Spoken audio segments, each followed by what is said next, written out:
It's Josh and Frank for things and stuff. and our buddy Aaron.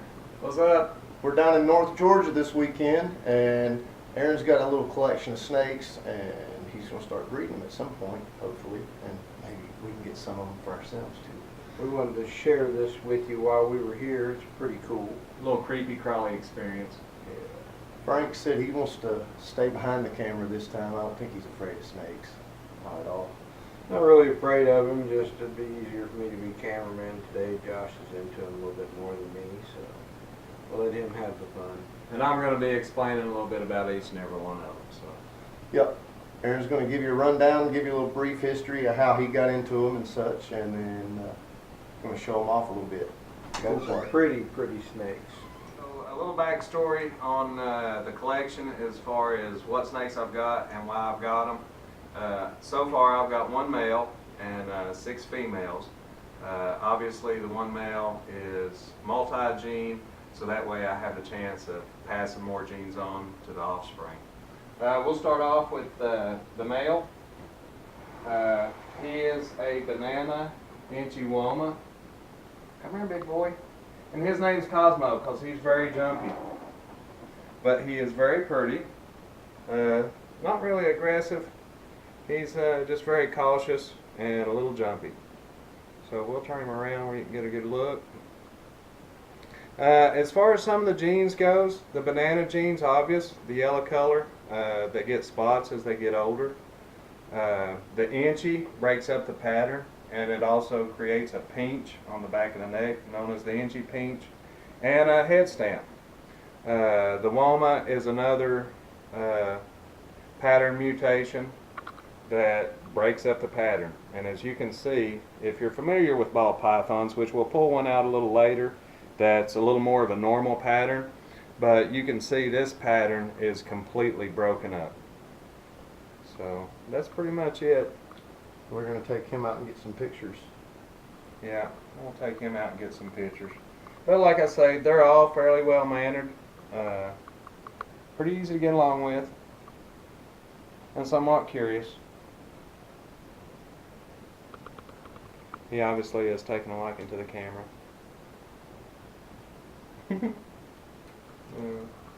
So anyway, this is the male.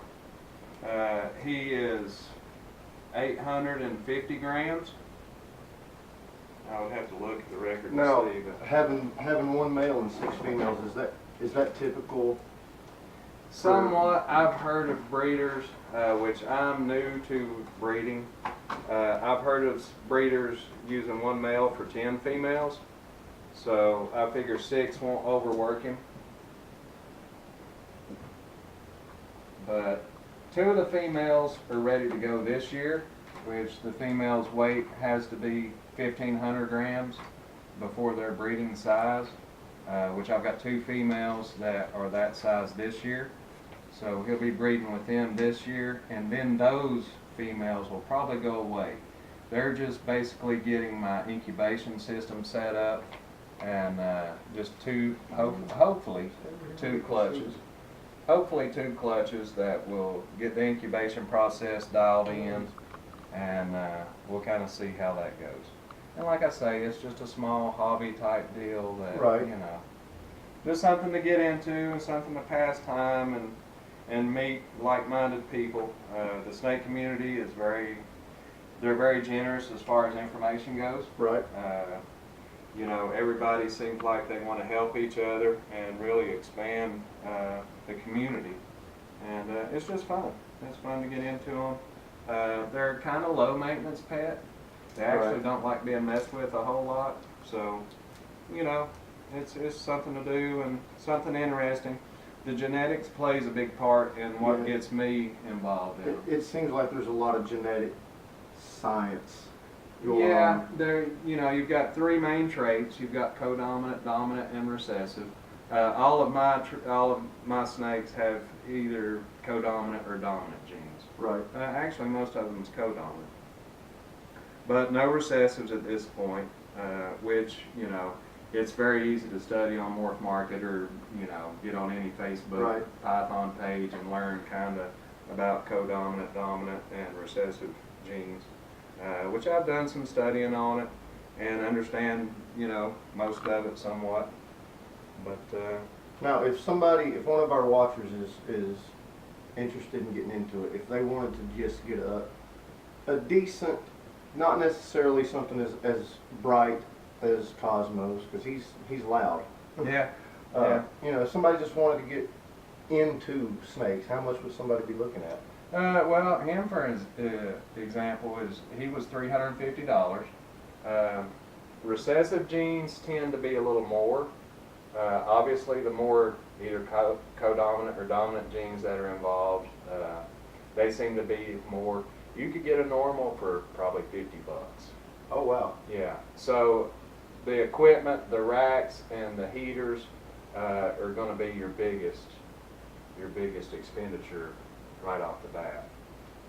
And as far as that goes, I've got a VE 200 Barbarian, which this has got it's 2 zones.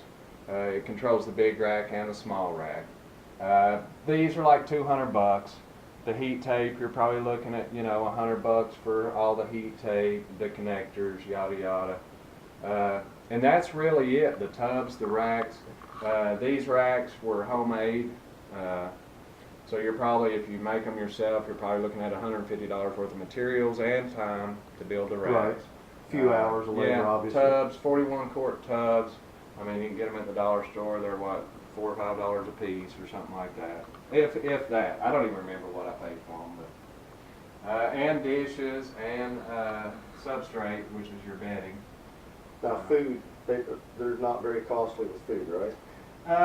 I go frozen thawed. I do live on a couple of the small ones that I have, but it's just easier for me to do frozen thawed. And you're probably going to I spend a couple $100 maybe every 4 or 5 months. Oh wow, that's not really that bad. It's not too awful bad. It's cheaper than feeding big dogs. This room is in a basement, so luckily I don't have to worry about cooling it off. Some of the people in hotter environments, they have to worry about AC to keep their temperatures down. It's cool down here all the time, so all I have to worry about is heating it. Keeping warmer. it warm, yeah. And your heat usually runs 70, 80 on ambient temperature, and usually 89 to 90 on their hot spot. Right. And that's usually good. Keep their humidity up around 60%, which I use aspen substrate, and I basically just put enough in it to hold moisture to keep their humidity up. He's feisty, feller. Yeah, they're nocturnal naturally, so it's daytime right now. We just woke him up, and he's getting a little active. Actually, at night, they're probably even a little more active. But he's pretty easy going. You want to move on to the next one? Yeah, sure. Let's do that. Here, dude. Go back home. Crawl on back in there. And they seem happy and content in this setup. I'm sure, some people, that's one thing that I've noticed on pythons is everybody's always got to, correct you on your husbandry. As long as they eat good, they're happy. It's completely balled up. Yeah. Now, is that why they call them ball pythons? Somewhat. I think they started off being called royal pythons because royal families used them as jewelry. Really? At one point, yeah, they would wrap them up. This is the female. This is actually the first snake I got. She's female. I'm probably the sweetest one that I've got. Here's Pumpkin, right? Yeah, this is Pumpkin. The last one, I think I mentioned his name, Cosmo, because he's jumpy. Pumpkin's very, very mild as far as her behavior. She's very easy to get along with. She's easygoing. She was probably 200 grams when we got her, and she's up about almost 900 grams now. And she's a what? She is a pinstripe, which you can see. The real thin stripes. She's got, I've seen pinstripe. The pinstripe trait seems like it varies a lot.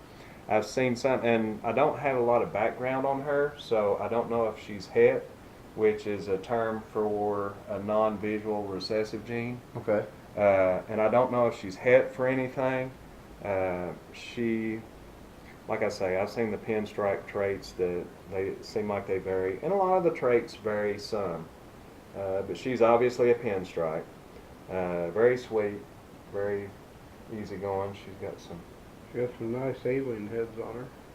Well, Yes, some of hers these are are- more squared off, which is indicative of the pinstripe gene. Yeah, she's very, very loving. She's not really head shy. Uh, she's she's a cool snake. She was actually, when I got her, the guy tried to give her to me. She was going to be free, and I gave him $50 just because I don't believe in taking anything for free. But when I got her, she was somewhat malnourished. Not a lot of background, which happens in rescues. Not a lot of background on her genetics. But she's a sweetheart. She's done real good. The best eater that I've got. She's very consistent eating, and she's done real well. She's thrived. She's grown good. You can see she's not skinny Yeah, at all. I remember when you first got her, she could ball up in a little thing. In your hand. Yeah, she would literally fit in one hand. And how long have we had her? 6 or 7 months, maybe. So- The first weight on her was 411, 17. Yeah, so we've had her. If it's not that long at all, actually. And she's grown. She's grown definitely quick. Had no idea on her age. I don't know if she was just small because she was malnourished and she was a little older. Because to be honest, she's packed on weight pretty quick. But Yeah. they eat, and I usually feed them 10% of their body weight every 5 to 7 days, which is what's recommended. The smaller ones I'll feed, maybe every 4 days, and there Right. again, like 10% of their body weight. But Well, yeah, yeah, I've always, she's pretty. she's Can I a have her sweetheart. fingers? Can I have And, them? yeah, she's a clinger. Some of them tend to.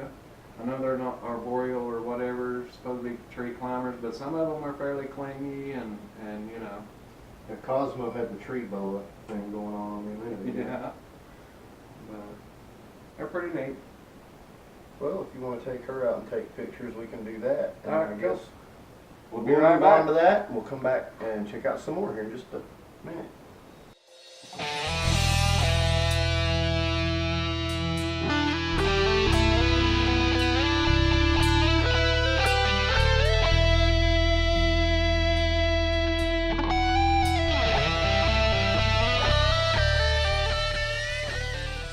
We're back. Got pictures of that snake done, and moving on, we'll let Moving Aaron on take to the over and next tell one. us what we got next. As far as like things that you're going to need, something, one thing that I left out earlier, the most important thing, infrared heat gun.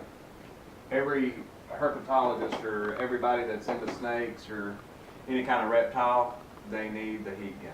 That way you know what your temperatures are. Very important to keep their temperature regulated. Regulated and at the right, you want the levels at the right point so that they can come up here, they can cool themselves, but you want to make sure that you've got the right temperature up front, right temperature on their hot spot. So that's why the heat tape's always at the back. So Yeah. they've got a, That and your ambient temperatures up front, and that way they can self-regulate. I mean, what about humidity? Because I noticed these guys, I know some of this may be from their bowl, but Yeah, the humidity, I mean, normally 60-65% is where you want to keep it.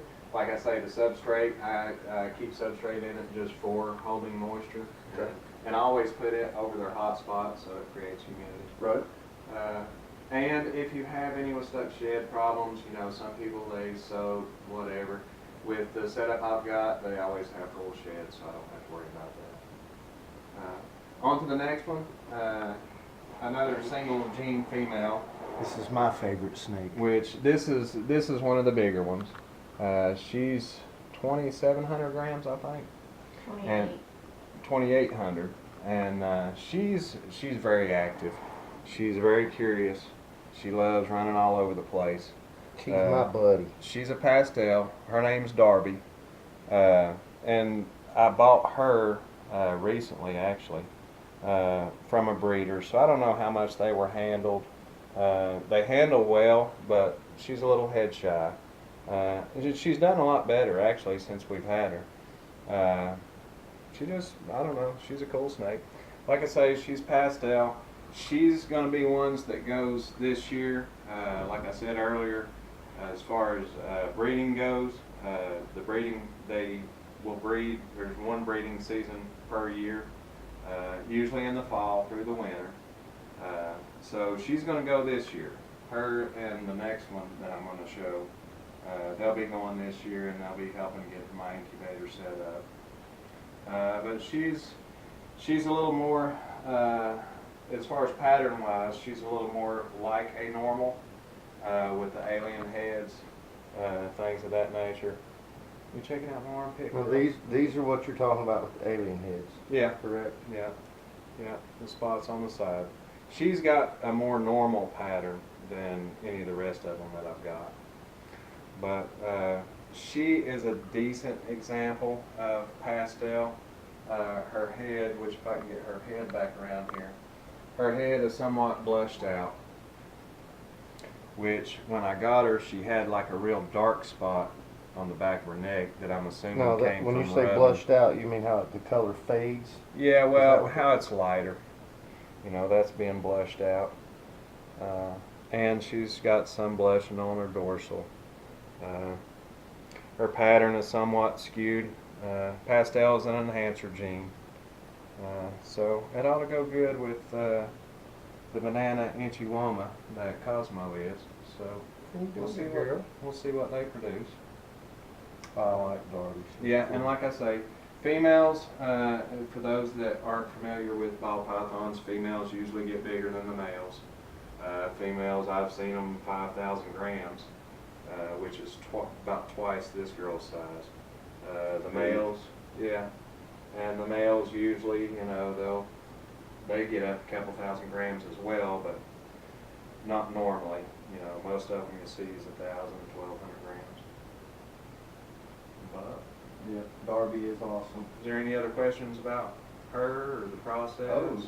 I- How much do they usually put lengthwise in a year?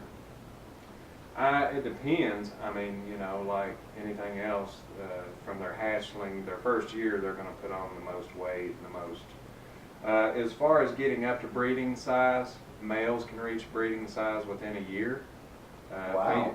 Yeah, females normally. Males you can breed at 600 grams, which females are 1,500 grams. So females normally take a couple years before they're breeding size. But it depends on how they eat, and the husbandry as well. You know, if you keep them in an environment that, you know, keeps them an appetite. Not sorry to interrupt, what causes, is this part of her? That's part of the pastel gene. That's just blushing. Yeah, blushing on the I dorsal. don't know, see if you can see that. You on can see camera, that. how Yeah. Some That's just some of Yeah. the spots have faded out. That's Yeah. really cool. That's just blushing on the Is dorsal. it the same with these on her sides? Somewhat, and like I said with Cosmo, all the traits and patterns, they vary some. I have seen some pastels that their heads were blushed out, their heads were lighter than hers.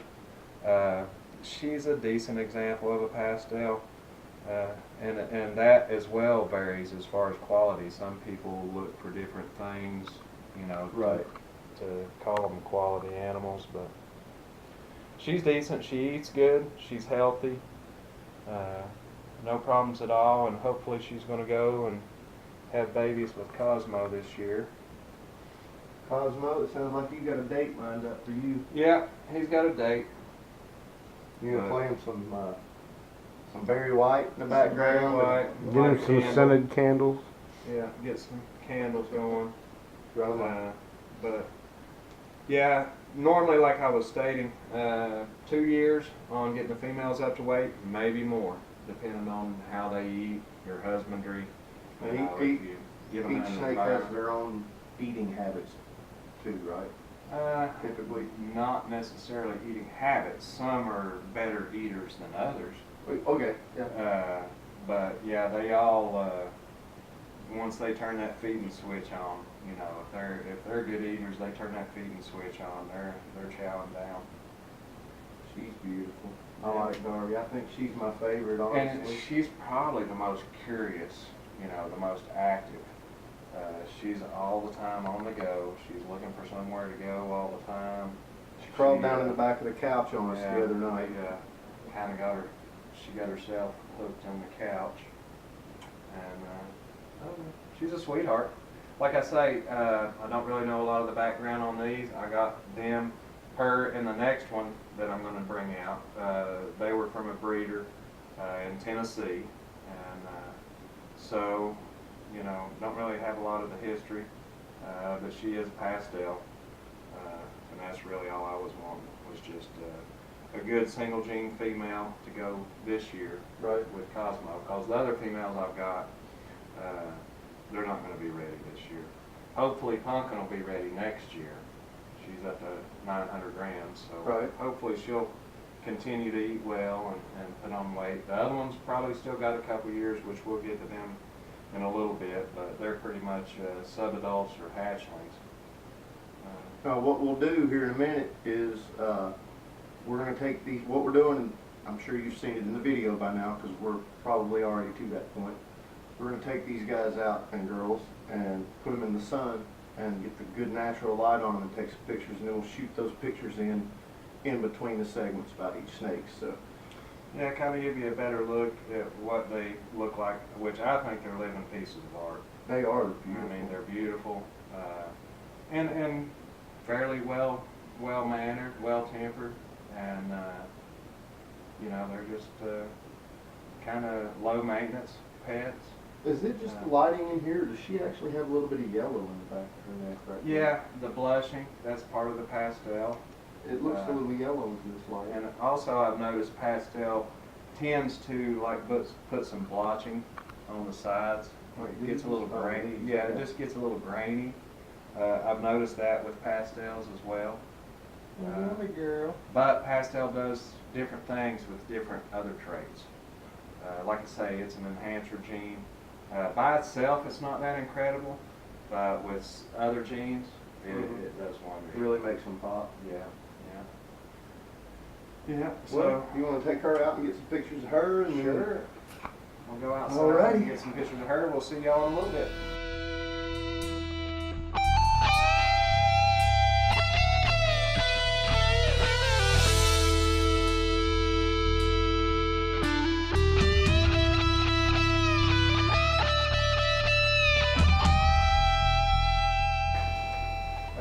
The next one is another single gene female that we're hoping that'll go this year. She's a cinnamon. Let's check her out. Cinnamon. She looks like she's a little fired up. Just a touch. Come on, big girl. You want to come out? She's blowing. She's a little shy, but she's friendly once you get her out.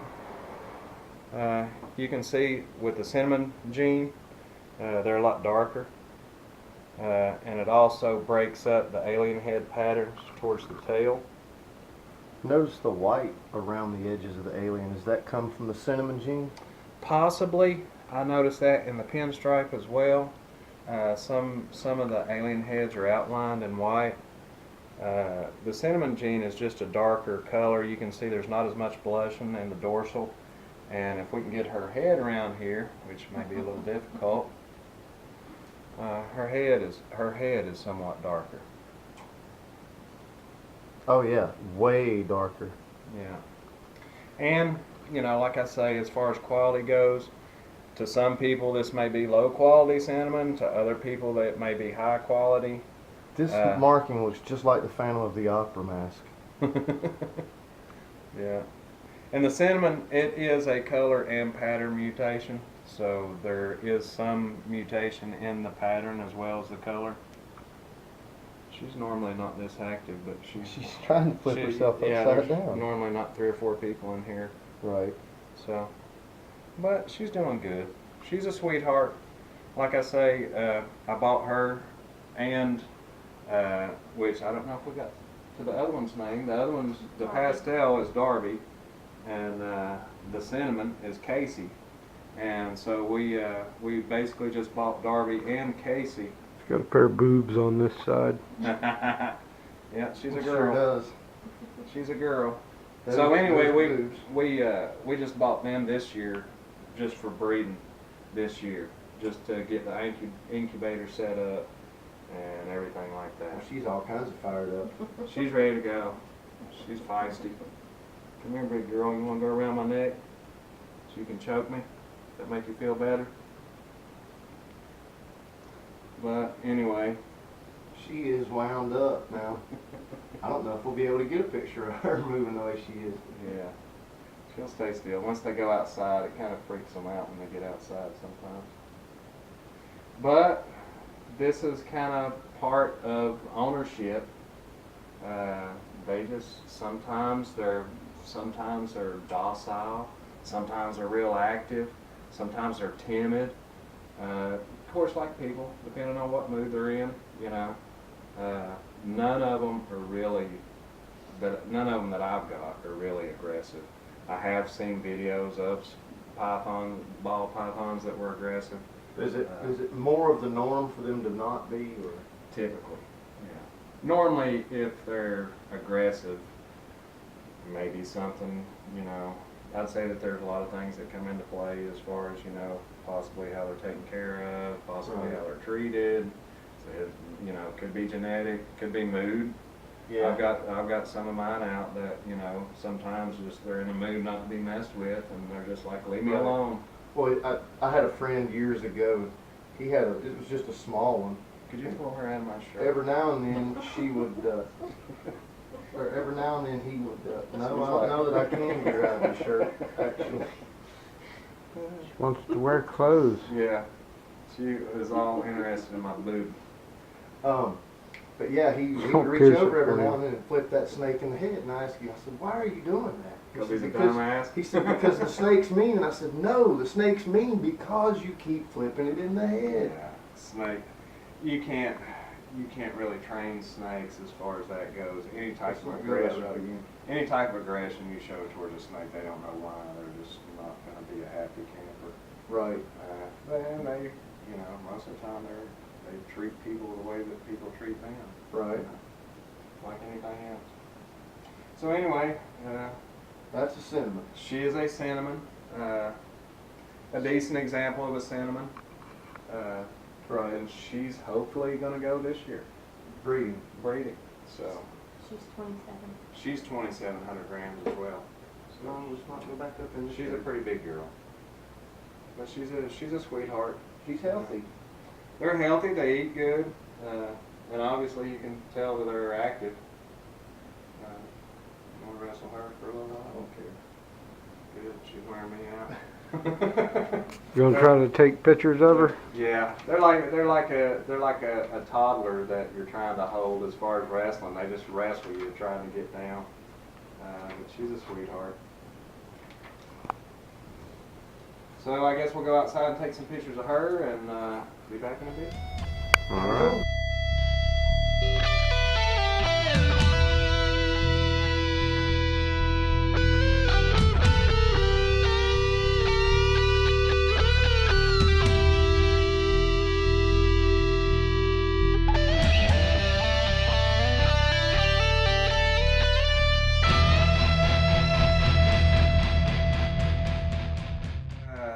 The next one is a subadult. She's 700 grams.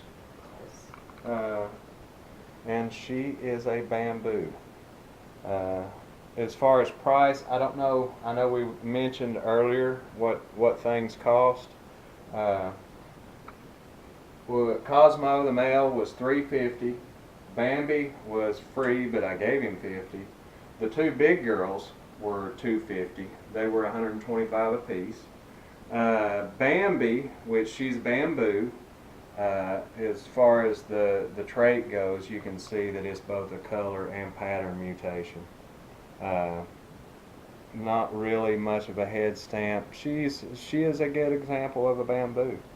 I love the way her face looks with the white lines. Yeah. Yeah. Yeah, and she's a sweetie. We got her as a hatchling as well. But as far as price goes, she was $650. Wow. So she's the most expensive snake I got. Just because bamboo is a very popular trait. It's beautiful. And she's beautiful. Hopefully It's going to be questionable whether she's going to be ready to go next year. She may need another year. She's not one of my best eaters, although recently she has become a better eater. You can see her pattern and colors are, which luckily, come to think of it, I don't think any of my snakes are getting close to shedding right now, so that's a good thing as far as visually seeing what they normally look like. But she's a decent example of a bamboo. You can see her alien heads, a lot of them are tied together. Yeah, I was going to mention that. It seems like a lot of her alien heads are Yeah, they're tied either together. not an alien head or they're... Eyeballs are missing too. Yeah, You're just helping Pretty, yourself right over here, ain't you, girl? yeah. She's Very pretty. She's well mannered. Right after she sheds, the golds on the side are almost iridescent. She's pretty. I mean, Yeah, she's beautiful. She's very well mannered, well tempered. I wish that she ate a little better. She's healthy. She eats good, but not as good as I would like her to at times. Trying to Yeah, I watch her. totally agree with what you said earlier. They're like literally a living piece of art. Yeah, yeah. She's a good example of that. I mean, She doesn't eat well because she's trying to watch her girlish figure. she's watching her girl's figure. You're trying to keep your bikini body, is that what it is? Yeah, Yeah. she's getting ready for summer. Getting her summer thing going on. But You're going to come down here and she's going to have a little bikini and a bottle of Panama Jack beside of her. yeah, but as far one thing that I didn't realize, and I don't know if it's trait related, the scales. Some of the snakes seem smoother than other ones. She feels real soft. I The- thought Cosmo felt really soft. when I first Cosmo touched feels him the other soft. But the pinstripe pumpkin, her scales seem rough for some reason. Both the big girls are on the move now. Yeah, they've gotten out and they've gotten excited, and today is feed day for them, so they may be a little anxious about getting to eat later on. We I may don't video know. that. What do y'all think? Should we do it?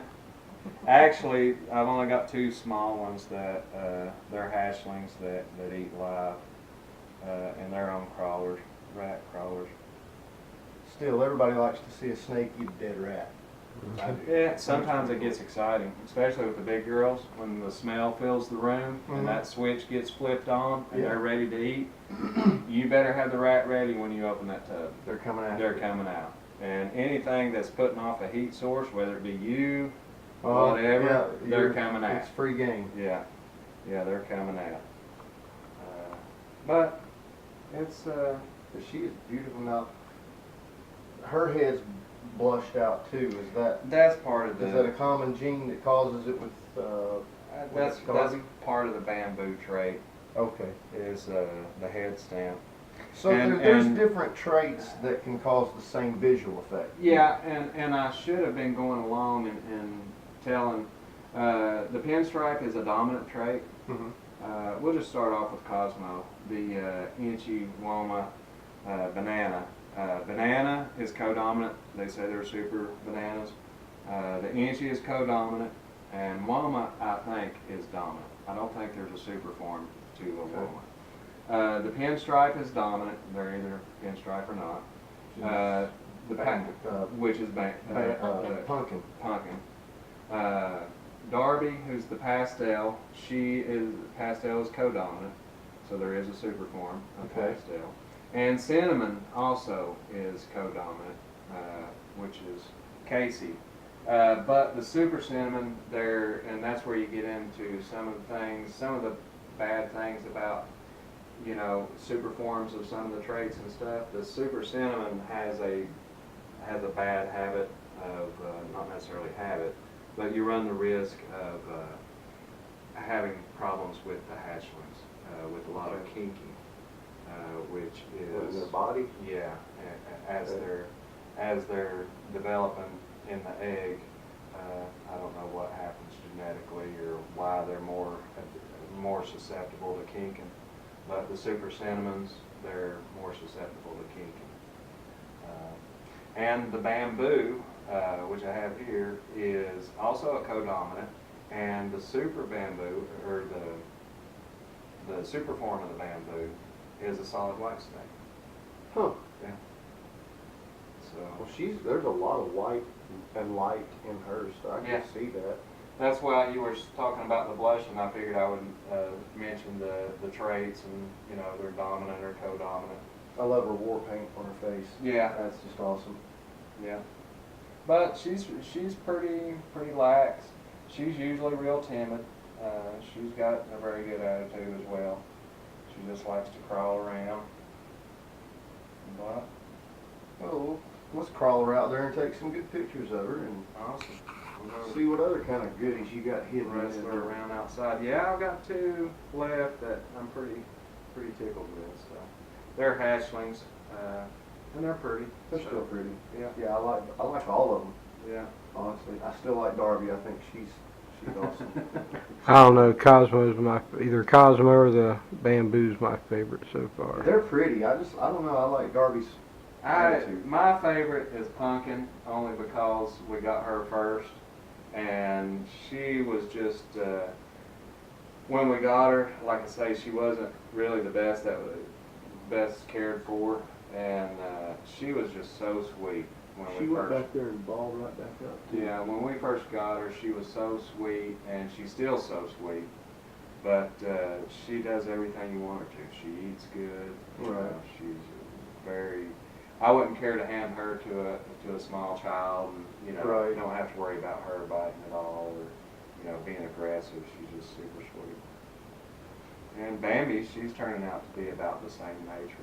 I wonder if they smell the fresh meat on your new tattoo. I don't know. I don't know exactly what. Wonder if maybe that's why I wanted to go up your arm. No, they're just looking for a hole to crawl into. Oh. Yeah. Oh, that was that arm. Darby was up there with it. wasn't he? Oh yeah. Oh. Yeah, tattoo's fine though.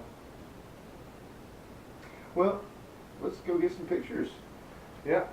See y'all in a little bit.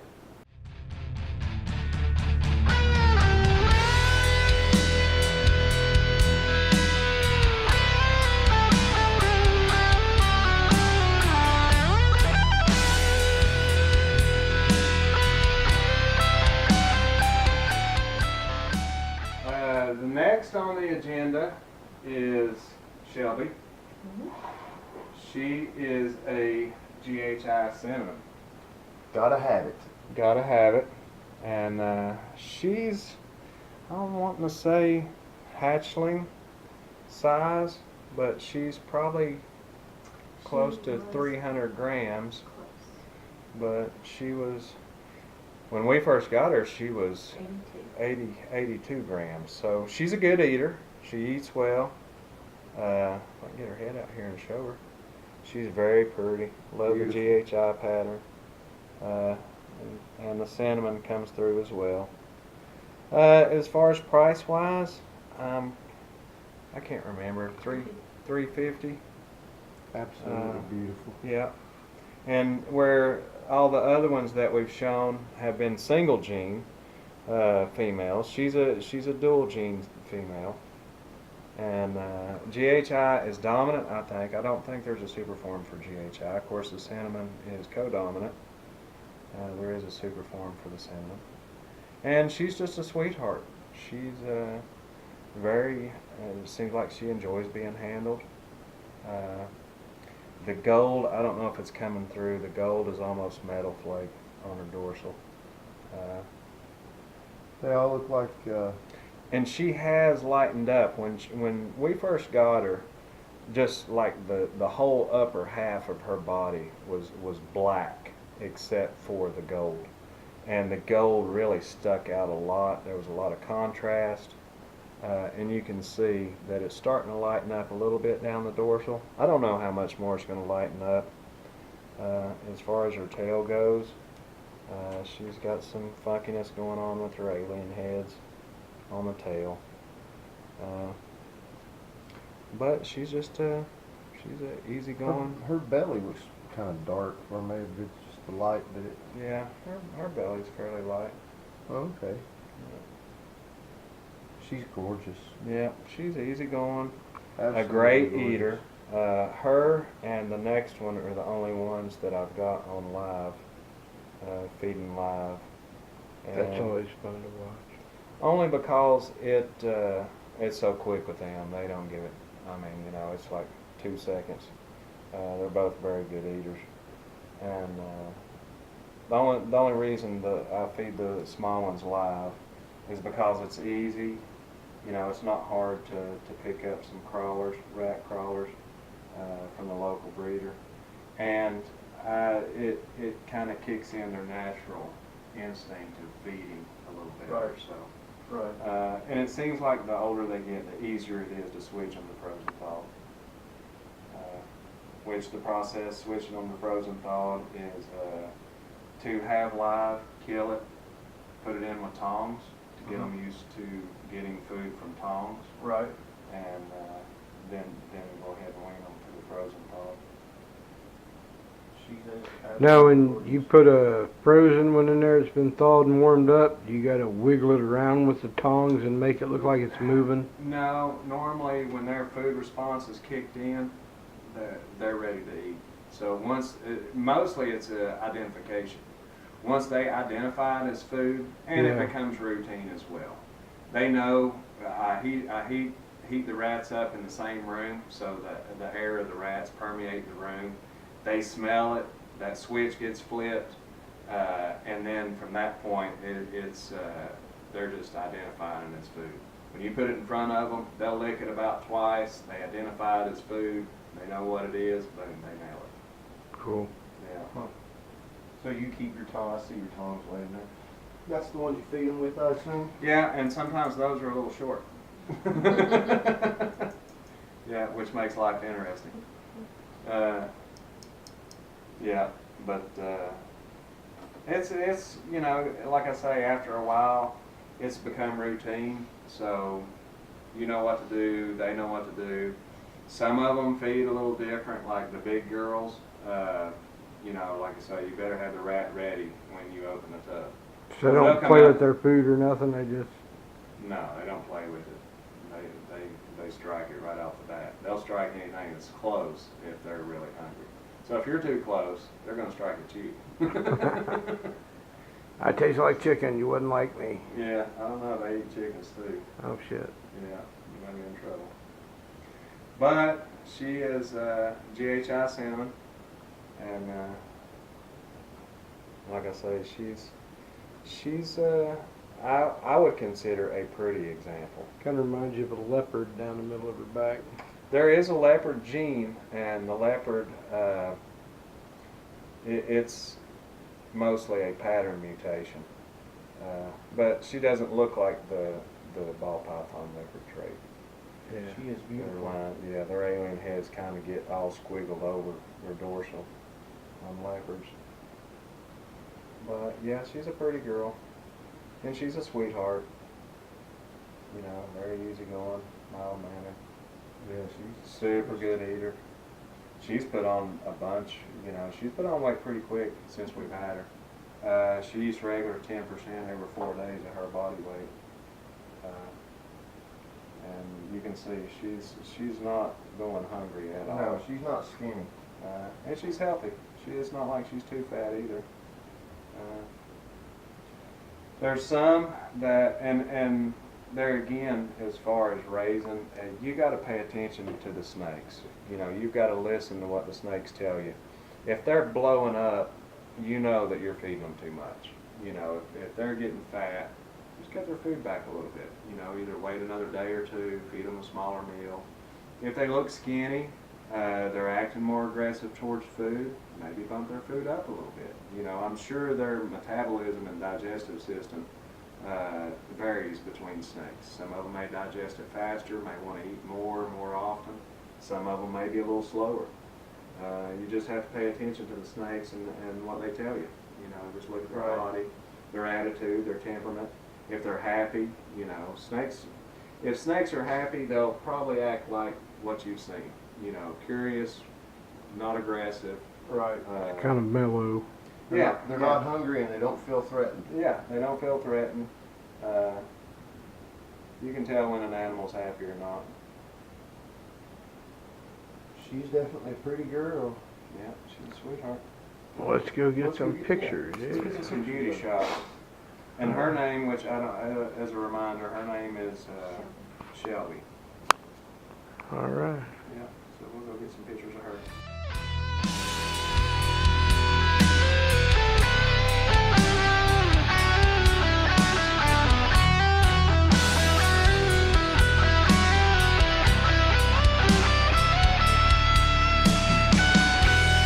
Out there on the highway, a million things get in your way.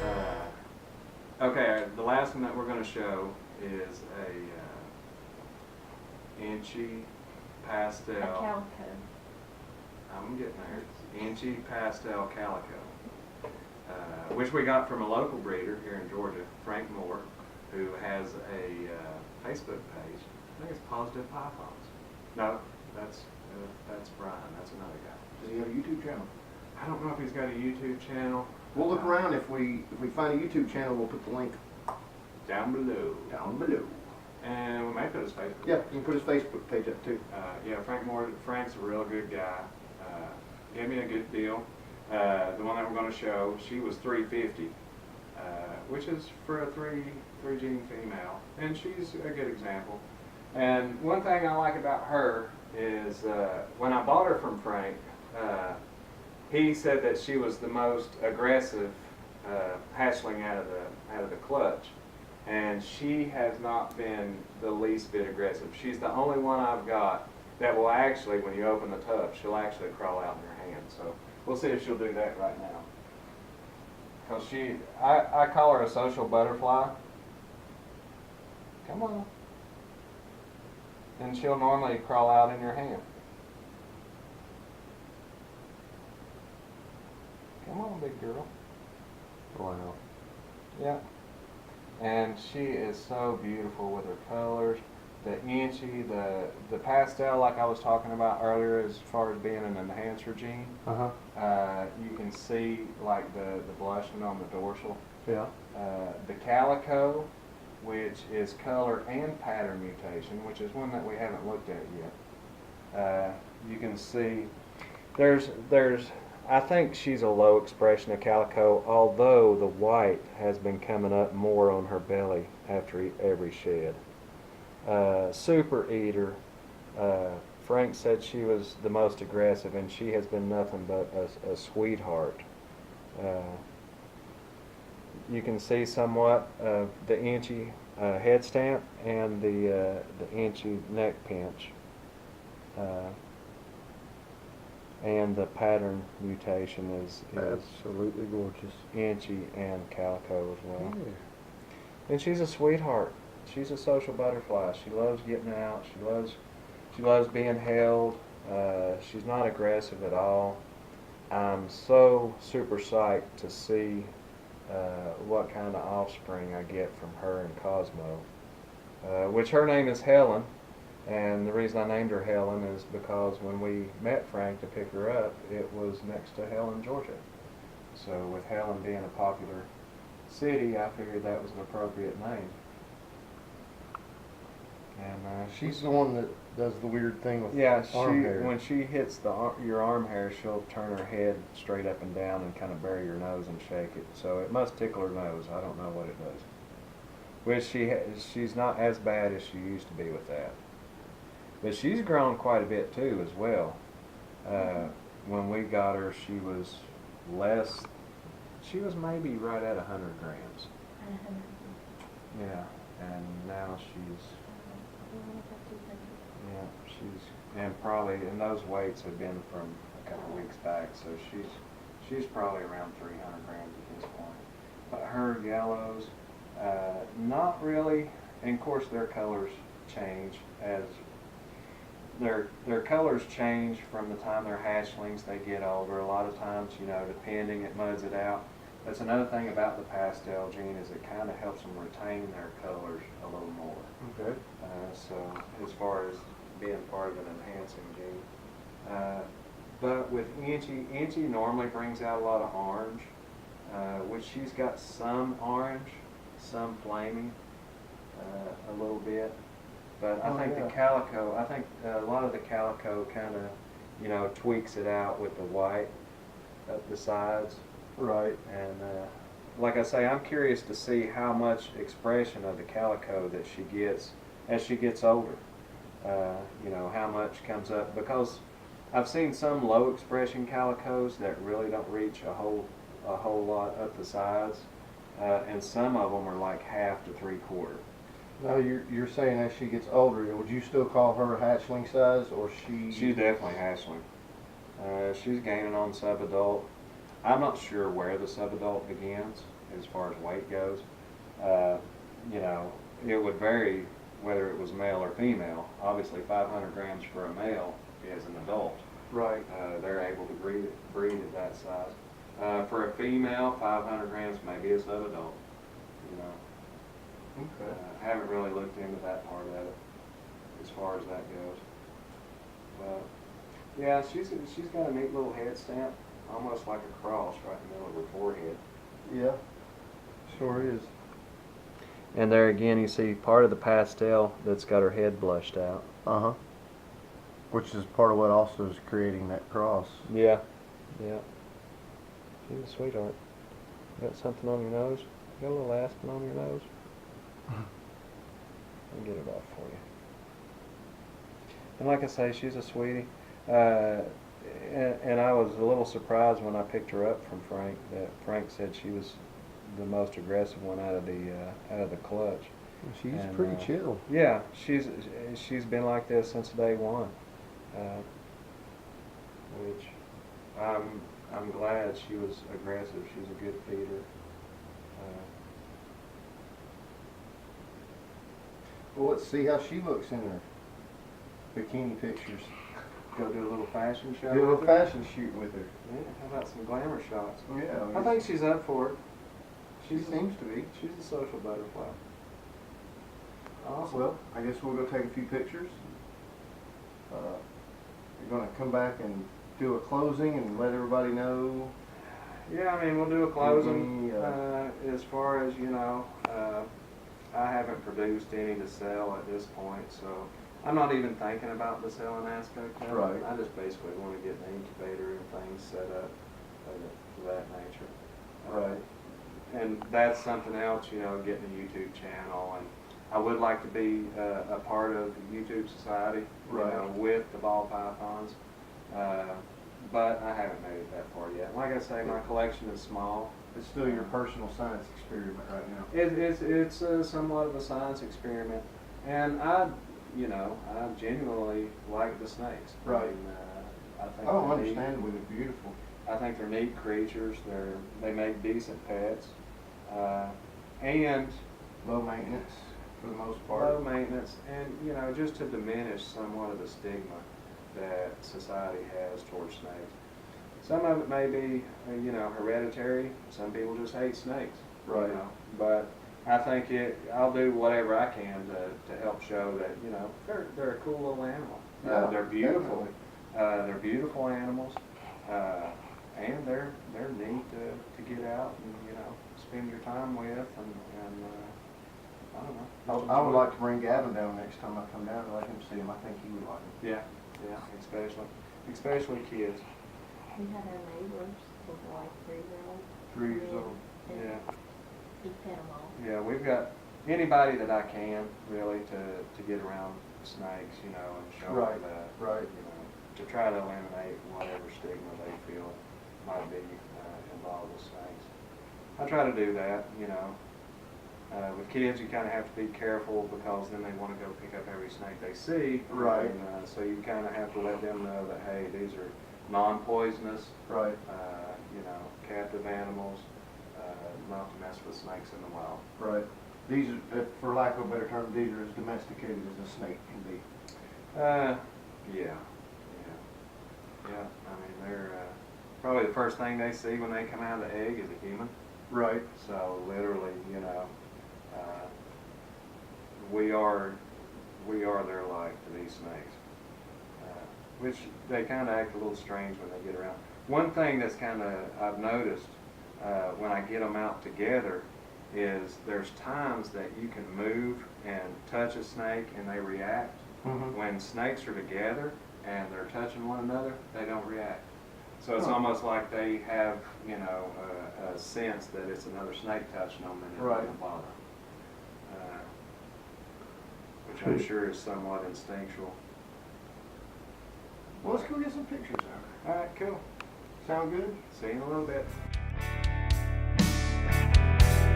In the nighttime, sometimes you don't know what to say.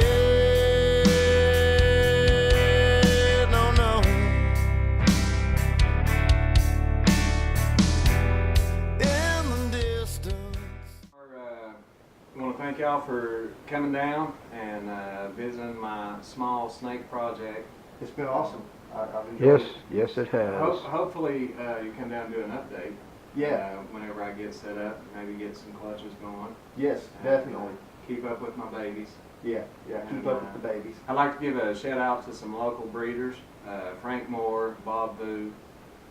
They're real good guys in the community in and around Atlanta, and they do a real good job. How about your rat guy? My rat guy, Joseph. Thanks, Joe. Thanks for keeping me supplied with crawler rats. Everybody needs a good rat. Yeah, everybody needs a good rat. Yeah, and like I say, I hope y'all come down and do an update video. Yeah, definitely. We'll be back for sure. Yeah, and y'all be able to see how everything grows. A lot of times they grow pretty quick when they're small, especially. I know pumpkin's definitely growing like a weed. Pumpkin's growing a bunch, She's and yeah, that's about it, man. well, folks. We appreciate you tuning in, and if you haven't already, drop us a like, little thumbs up down there. And by the way, for all the subscribers, if you want to get an update every time we get upload a new video, let's see, it'll be over here, right beside where you click subscribe. There's a little bell. Click that, and you'll get an alert every time we upload videos. Yeah, definitely. Thanks everybody for tuning in, subscribing. If you haven't already, click those buttons. One more thing on a personal note, stand with Scotty. Peace.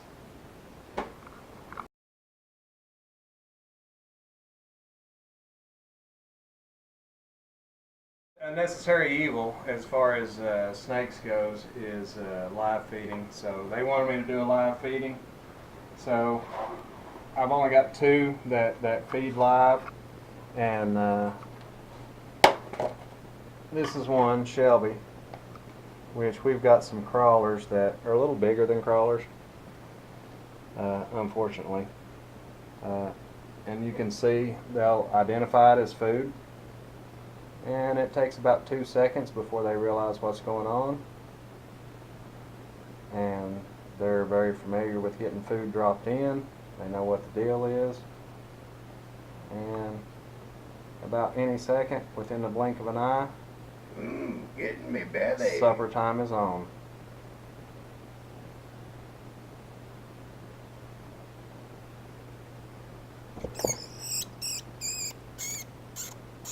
And that's it. Lights out. Yeah. That's Miss Shelby. There's Miss Shelby. And here's Helen. Which, to be honest with you, I think the rat guy might have messed up a little bit, because if you'll notice, this is a Dumbo rat, which he breeds pet rats.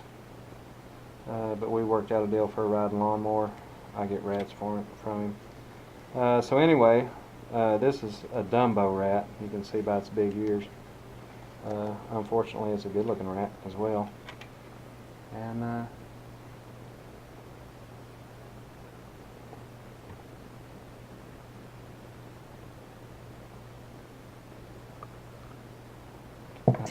And like I say, they identify it as food, and once it's identified as food, it becomes supper. It's a matter of seconds. It's a matter of seconds. And that's pretty much it. So there's you guys some bonus footage. Yeah, and I apologize. Unfortunately, it's a necessary evil of having snakes. That's one reason I love animals. That's one reason that I only feed live to the smaller ones. It helps them grow. It helps them put weight on. The bigger ones, I feed frozen thawed because big rats, I have a hard time feeding too live. So we're going to let these girls eat in peace, and I think we'll say a final goodbye. And as usual, thank everybody for tuning in, and hope you enjoyed the bonus footage. Tune in again. Peace.